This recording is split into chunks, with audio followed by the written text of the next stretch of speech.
दंगा पीड़ितों का मुआवजा तय करने के तरीके से हाई कोर्ट को ऐतराज़। नई दिल्ली। दिल्ली हाई कोर्ट ने दिल्ली दंगा पीड़ितों के एक मामले में मुआवजे का आकलन फिर से करने और दूसरे मामले में पीड़ित को न्यूनतम मुआवजा राशि देने पर विचार करने का दिल्ली सरकार को निर्देश दिया। फरवरी 2020 में नॉर्थ ईस्ट दिल्ली में सांप्रदायिक दंगों के पीड़ितों की मुआवजे से जुड़ी कई याचिकाओं पर सुनवाई के लिए हाई कोर्ट ने शनिवार को विशेष बेंच लगाई थी।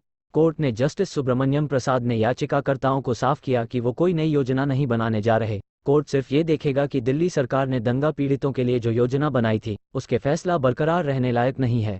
इन टिप्पणियों के साथ कोर्ट ने इस एक मामले के बारे में सरकार से निर्देश लेने के लिए वकील को 2 हफ्तों का वक्त दे दिया। मुआवजा बढ़ाने की मांग से जुड़े एक दूसरे मामले में जस्टिस प्रसाद ने कहा कि सरकारी अधिकारियों ने पीड़ित को केवल उसकी बाइक के नुकसान की भरपाई की, दुकान के अंदर रखी चीजों के नुकसान का आकलन अलग से होना चाहिए था। लेकिन अधिकारियों ने योजना के मुताबिक पीड़ित के नुकसान का आकलन नहीं किया, जो असंतोषजनक है। हाई कोर्ट ने सरकार से कहा कि वह इस आवेदक के मुआवजे के दावे का फिर से आकलन करे और उसकी रिपोर्ट 4 हफ्तों के भीतर अदालत के सामने रखे।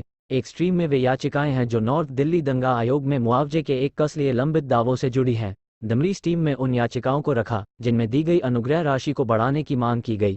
दिल्ली सरकार के वकील अश्क समीर वशिष्ठ ने संबंधित योजना का पूरा ब्यौरा कोर्ट के सामने रखा। एक मामले के बारे में कोर्ट ने कहा कि याचिकाकर्ता नुकसान के लिए तय 25,000 का मुआवजा तो कम से कम मिलना ही दिया। ईस्ट में मुआवजे का दोबारा आकलन करने और दूसरे में न्यूनतम मुआवजा पर विचार का दिया निर्देश अनुसार काम हुआ या नहीं। क्या किसी मामले में मुआवजा तय करने में कोई मनमानी हुई जिसमें कोर्ट के दखल की जरूरत हो? याचिकाओं को कोर्ट ने 2 वर्गों में बांट दिल्ली सरकार ने नॉर्थ ईस्ट दिल्ली में सांप्रदायिक दंगा पीड़ितों की आर्थिक मदद के लिए एक सहायक योजना शुरू की थी।